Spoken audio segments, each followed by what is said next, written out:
अस्सलाम वालेकुम स्टूडेंट्स, उम्मीद करता हूँ आप सब खैरियत से होंगे। अब हम स्टार्ट करेंगे क्वेश्चन नंबर 1 का पार्ट नंबर 7। तो integral of 3x plus 2 by square root x dx। तो देखिए आपके पास ये स्क्वायर रूट x जो है यहाँ पर एज अ डिवाइजर है, तो ये दोनों टर्म्स का डिवाइजर बनता है 3x by square root x plus 2 by square root x dx। तो अब हम क्या कर सकते हैं, ये जो x पड़ा है हम इसको दो दफा भी लिख सकते हैं, यानी कि स्क्वायर रूट और x मीन्स के आपके पास ये बनता है ओनली x पड़ा है तो आप इसको स्क्वायर रूट x भी लिख सकते हैं, क्योंकि दो दफा बनेगा और स्क्वायर रूट कैंसिल होकर दोबारा हमारे पास क्या बन जाता है, x बन जाता है। तो हमारे पास ये लिख सकते हैं हम square root x by square root x plus 2 by square root x dx। यहां से एक वैल्यू कैंसिल हो जाएगी तो हमारे पास रिमेनिंग में क्या बचता है 3 स्क्वायर रूट ऑफ x। इसको हम लिख सकते हैं 1/2, इसका अलग से इंटीग्रल ले लें, प्लस 2, और इसका भी आप क्या ले सकते हैं, आपके पास बन जाएगा -1/2 dx। दोबारा सुन लें कि ये x को आप दो दफा लिख सकते हैं स्क्वायर रूट में, एक कैंसिल हो जाएगा, 3 बाहर निकाल दे, integral of square root x, तो स्क्वायर रूट की पावर जो बनती है 1/2 बन जाएगी dx, प्लस 2 बाहर निकाल दें as a constant, integral of 1 by square root x। तो स्क्वायर रूट की वैल्यू 1/2 होती है, जब हम ऊपर ले जाएंगे तो नेगेटिव के साथ आएगा। तो इस तरह अब हमारे पास ये बन जाएगा x power 1/2 n+1 over n+1। दोबारा देखें तो आपके पास विदाउट पावर डेरिवेटिव 1 होता है, इधर भी तो हम लिखेंगे नहीं, लेकिन इसको मल्टीपल कंसीडर किया जाता है, plus 2x power n+1 over n+1 plus c।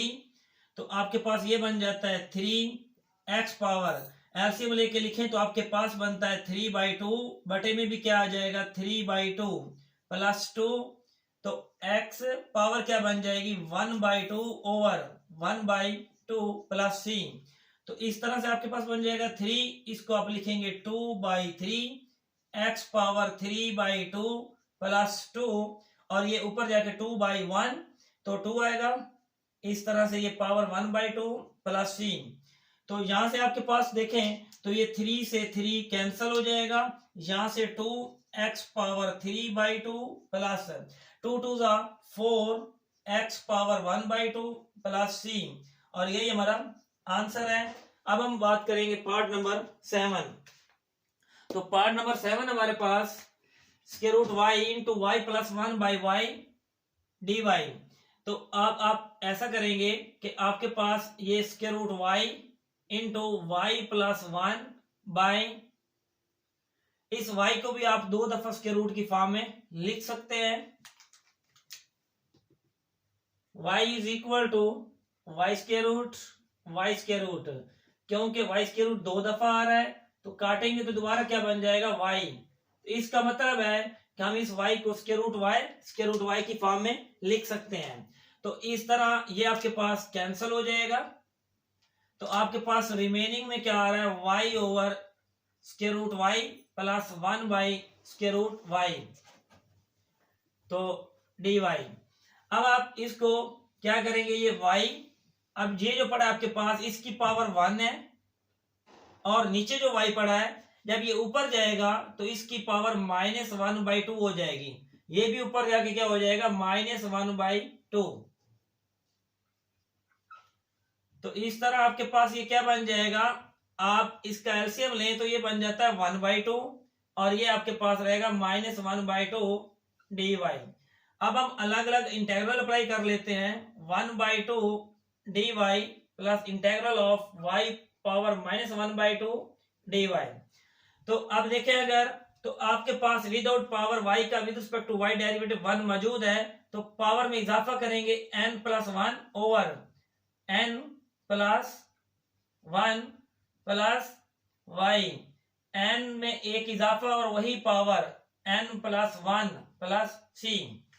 तो यहां से आपके पास देखें तो क्या बन जाता है, y 1/2 प्लस 1 का एलसीएम लिया जाए तो आपके पास बन जाता है 3/2 ओवर 3/2 प्लस, तो y power 1/2 over 1/2 plus c।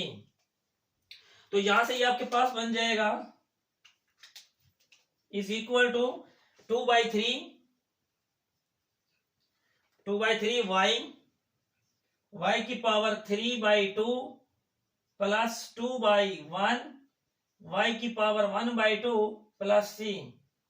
तो इसको आप लिखेंगे 2/3 y की पावर 3/2 प्लस 2 y की पावर 1/2 प्लस c। तो ये हमारा रिजल्ट है पार्ट नंबर 7। पार्ट नंबर 8 का हमारा रिजल्ट था 2/3 y power 3/2 plus 2 y power 1/2 plus c। Part number 9 हमारे पास है square root integral of square root x minus 1 whole square by square root theta. तो ओपन कीजिए इसको, a minus b whole square, तो a square plus b square minus 2a into b by square root of theta d theta. Simplify कीजिए तो आपके पास ये theta plus 1 minus 2 square root of theta by square root theta. तो अलग अलग आप लिख लेंगे, theta over square root of theta plus 1 by square root of theta minus 2 square root of theta over square root of theta. तो इस तरह आपके पास इसको आप लिख सकते हैं इंटेग्रल ऑफ, अलग अलग आप ले लें इसका मतलब इंटेग्रल। तो आपके पास ये थीटा, तो थीटा को आप 2 दफा लिख सकते हैं over square root of theta, अलग अलग ले लें इंटेग्रल। और इसको आप ले सकते हैं 1 over theta power 1/2 minus 2 1 D theta, क्योंकि ये आपस में कट जाएंगे तो ये भी कट जाएंगे। तो इस तरह आपके पास बन जाता है theta power 1/2 D theta plus integral of theta minus 1/2 D theta minus 2 integral of 1 D theta. तो पावर रूल अप्लाई करते हुए पावर में एक इजाफा वही पावर डिवाइड करेंगे, प्लस पावर में एक इजाफा और वही पावर आप डिवाइड करेंगे -2 थीटा प्लस सी। तो यहां से देखें तो आपके पास बन जाता है पावर 3/2।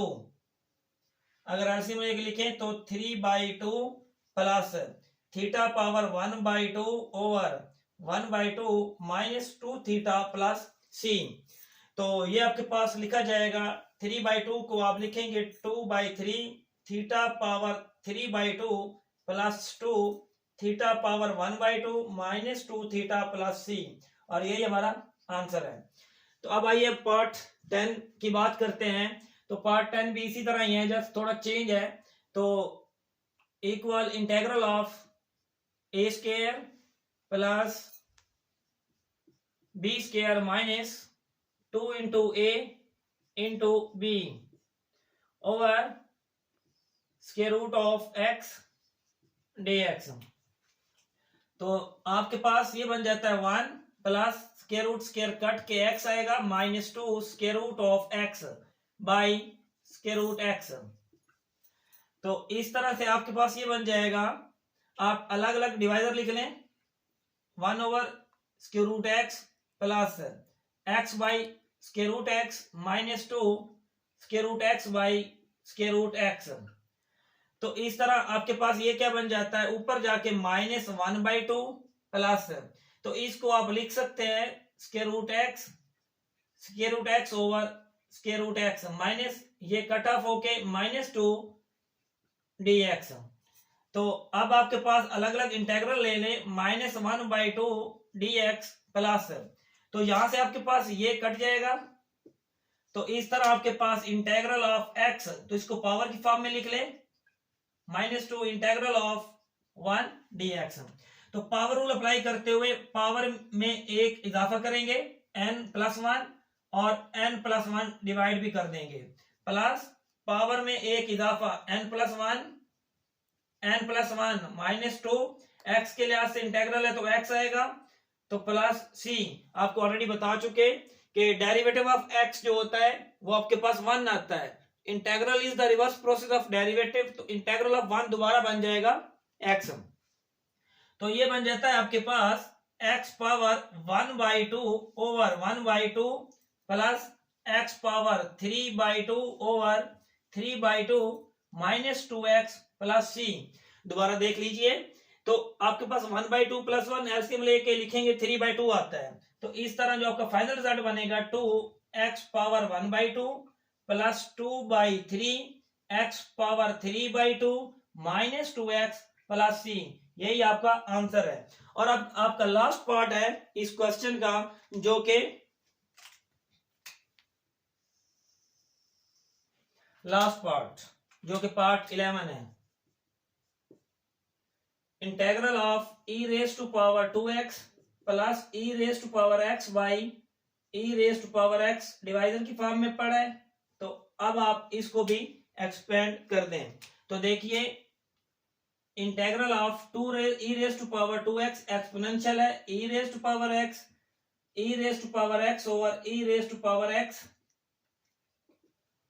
तो ये आपके पास सेम पड़ा है, एक्सपोनेंशियल से एक्सपोनेंशियल कैंसल, तो आप इसको लिख सकते हैं e raise to power x, इसको आप लिख सकते हैं e raise to power x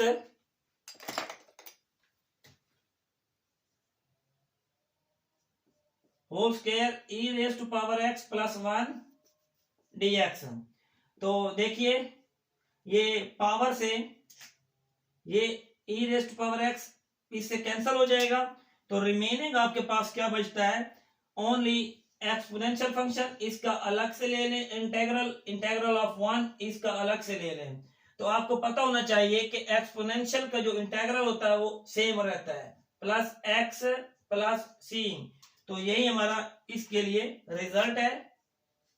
तो इसका फार्मूला देखिए, एक्सपोनेंशियल फंक्शन के लिए जो फार्मूला बनता है, तो आपके पास इंटेग्रल ऑफ एक्सपोनेंशियल, तो आप लिखते हैं एक्सपोनेंशियल सेम लिखा जाता है, पावर का जो डेरिवेटिव होता है, पावर का डेरिवेटिव, यहाँ x पड़ा, x के लिहाज से डेरिवेटिव लेंगे 1 आता है प्लस c, लिहाजा इसको एज इट एक्सपोनेंशियल आता है अगर पावर में सिंगल वेरिएबल x हो। तो इस तरह हमारा लेक्चर कंप्लीट हुआ। अल्लाह हाफिज।